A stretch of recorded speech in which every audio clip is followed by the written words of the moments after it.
Doctor Luis Fernando Mejía, director ejecutivo de Fedesarrollo, muy buenos días. Hola, muy buenos días. Un especial saludo para todos. Muchísimas gracias por la invitación. Encantado de estar por acá.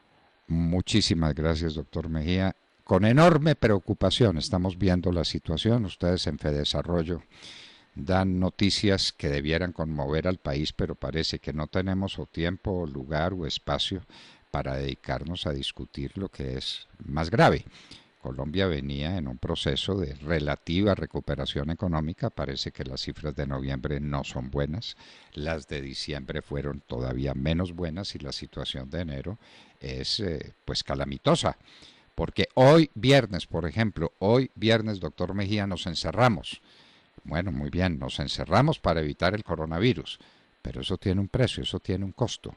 Y ese costo puede matar de hambre a mucha gente y puede limitarla en su vida ordinaria. Doctor Mejía, esos temas de los cierres, ¿qué le están costando a la economía colombiana? No sé si usted tiene el dato de los últimos meses o de este último o de este mes de enero en el que estamos, donde la situación es gravísima. Repito, en el día de hoy nos volvemos a encerrar. ¿Qué nos cuenta usted, doctor Mejía, desde Fedesarrollo?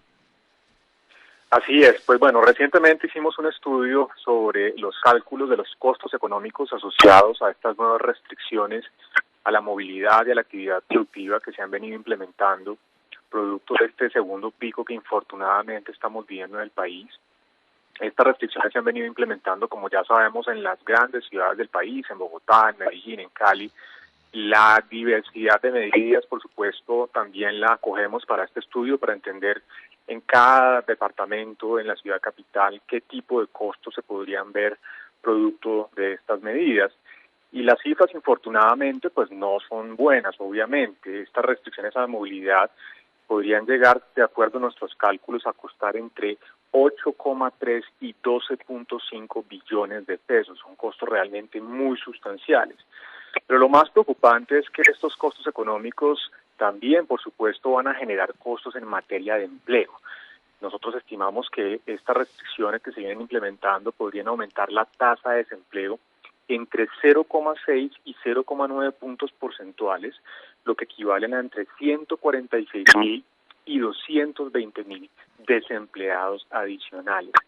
Es una muy mala noticia, por supuesto, porque veníamos en una senda de recuperación paulatina, todavía con cifras negativas de crecimiento. La última que publica el DANE la semana pasada, en términos, por ejemplo, del crecimiento en noviembre, hablábamos de un crecimiento de menos 3,4%, pero de todas maneras una recuperación frente a esas cifras que se estaban observando en los meses de abril, mayo y junio del año pasado, que eran realmente lamentables.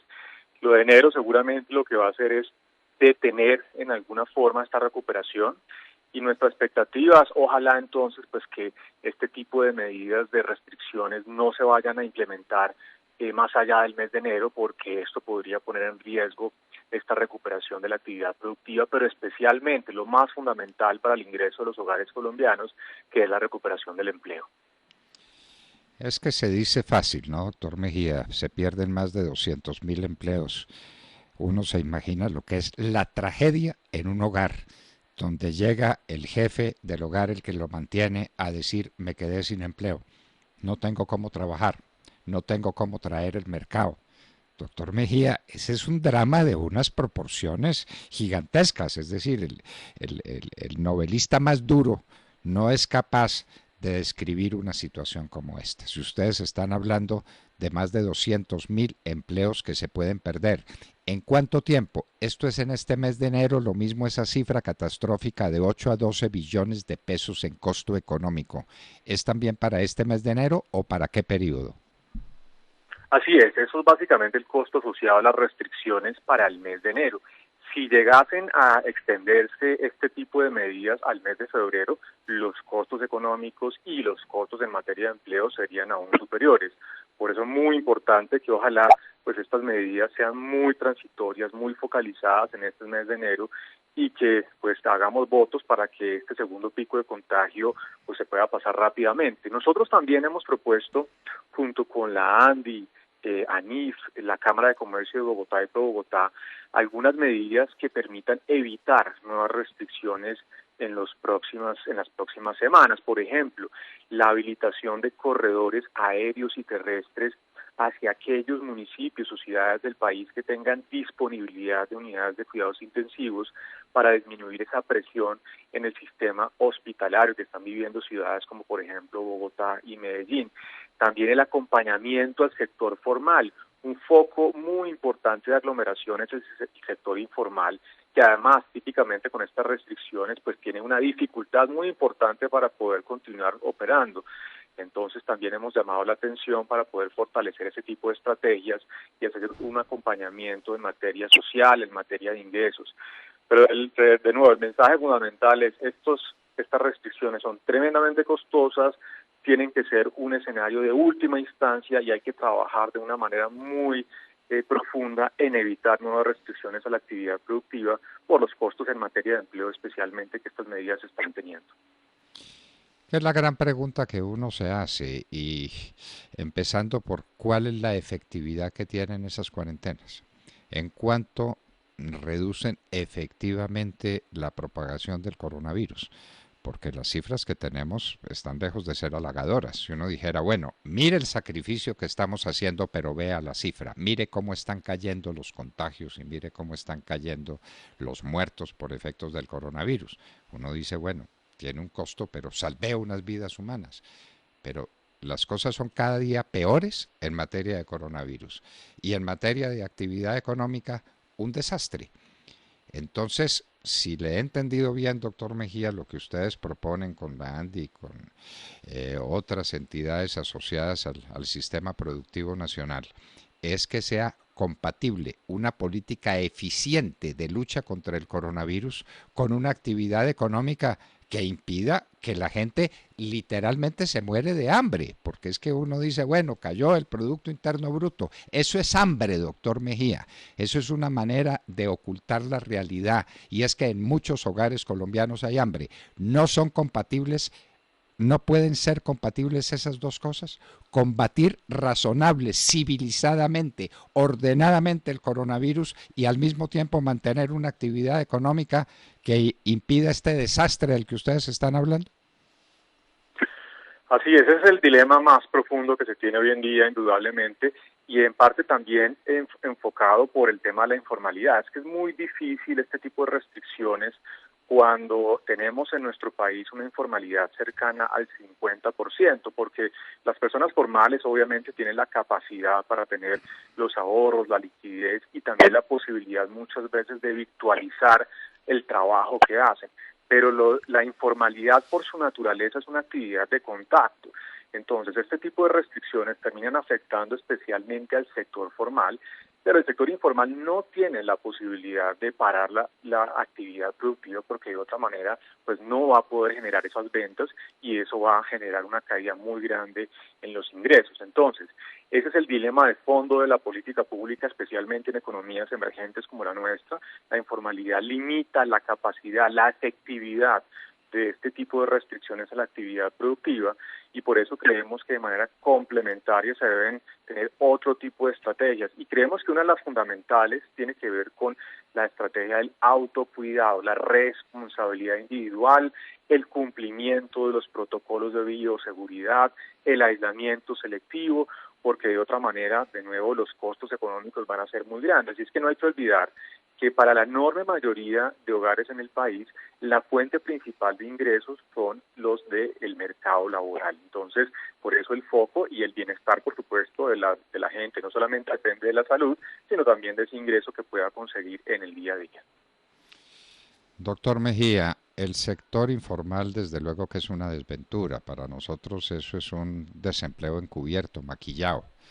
Una persona que por la mañana no sabe cómo va a traer el pan a su casa al mediodía o por la tarde, pues es una persona que está en la peor de las situaciones que uno pueda imaginarse. Pero uno se pregunta por el sector formal, doctor Mejía, ¿eso cómo anda? Al sector formal le han dado unas treguas, unos respiros, ampliándole los plazos de una cartera bancaria, pues que es implacable. Eso sigue contando, la tasa de interés sigue funcionando y las obligaciones siguen vigentes. Entonces había un plazo adicional. Ese plazo adicional con esta parálisis, ¿cómo va a quedar? El sector formal de la economía, uno no puede decir, es que el sector informal pues es un desastre y el 50%, pero ahí está el sector formal aguantando. ¿Aguantando hasta dónde, doctor Mejía? Esa cuenta se ha hecho, tenemos clara la idea de cuál es la cartera real vencida de los bancos y de cuáles son las perspectivas de la recuperación de esa cartera. Pues y mire, indudablemente el impacto para el sector formal también va a ser muy grande. Nosotros tenemos varios indicadores, por ejemplo, el tema del indicador de liquidez. En la última encuesta que hace la ANDI, que publicamos en el boletín de esta semana, pues encuentra que más o menos son 50 días de caja que tienen las entidades formales, las empresas, para poder sobrevivir, pero con diferencias sustanciales. Por ejemplo, en Bogotá se habla de alrededor de 35 días de caja. Entonces, otro de los puntos que hemos enfatizado en estas recomendaciones que hemos hecho es la importancia de complementar cuando se implementan estas restricciones algunos de los apoyos que ha venido introduciendo el gobierno nacional desde el año pasado. Por ejemplo, el año pasado el gobierno introdujo un subsidio a la nómina para las empresas formales, una cosa muy importante para tratar de ayudarle la caja, la liquidez.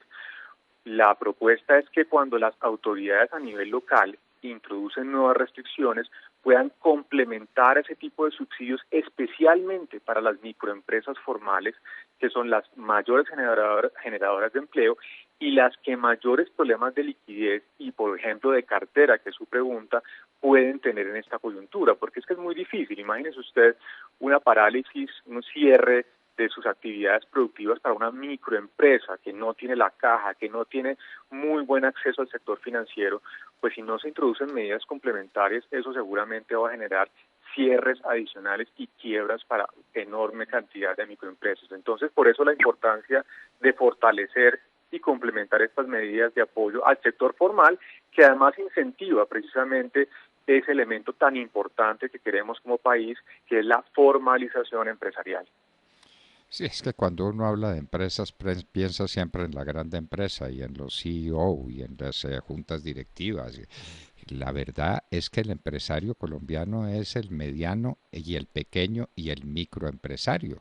Eso sumado es lo que mantiene el país, mantiene la democracia colombiana, mantiene un equilibrio social que sea aceptable. Y esas empresas están en una condición muy compleja. ¿Cuántas se han cerrado y se han cerrado definitivamente? ¿Cuántas fuentes de empleo se han perdido? Y entonces ahora tenemos que cerrar otra vez porque no llega la vacuna, porque no tenemos elementos para la contención del COVID y la solución es cerrar. ¿A cuántas empresas estamos condenando a la muerte definitiva, doctor Mejía? Me parece que ese es uno de los grandes temas nacionales. ¿No lo ve usted así? Indudablemente, de hecho, en el boletín de nuevo que publicamos esta semana, una de las cifras más impactantes es lo que tiene que ver con el cierre de las empresas. Por ejemplo, en el caso de Bogotá, no tenemos todavía las cifras para otras ciudades grandes, pero para el caso de Bogotá, estimamos que el año pasado se cerraron el 12% de las empresas en la ciudad, una cifra realmente aterradora. Ahora bien, usted menciona otro tema muy importante que va a ser fundamental para que se puedan mantener los pronósticos de crecimiento que tenemos nosotros. Nosotros estimamos desde el año pasado que la economía colombiana podría tener un crecimiento del 4,8% en este 2021.